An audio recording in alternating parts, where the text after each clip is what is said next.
канды элдик медицина менен көбөйтүңүз. Акыркы мезгилде анемия оорусу менен ооругандардын саны күн санап көбөйүүдө. Аз кандуулук керектүү азык заттардын жетишсиздигинен жана адамдардын туура эмес тамактануусунун негизинде келип чыгат. Кайсы азыктар гемоглобинди көтөрөрү тууралуу кеп кеңештерди сунуштайбыз.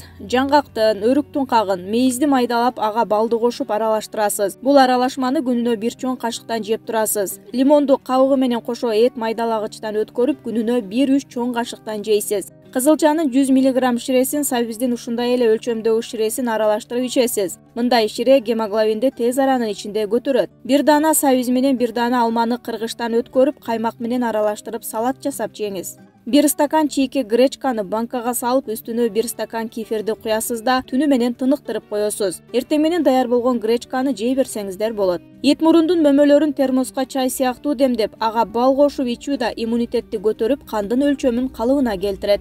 Кызылчаны сүргүчтөн өткөрүп да ширесин ичип, кандагы гемоглобинди көтөрүүгө болот. Жогоруда айтылгандардан тышкары алма, малина, кулпунай, бүлдүркөн жана анар сыяктуу азыктар кандагы гемоглобин үчүн 1000ден бири болуп саналат.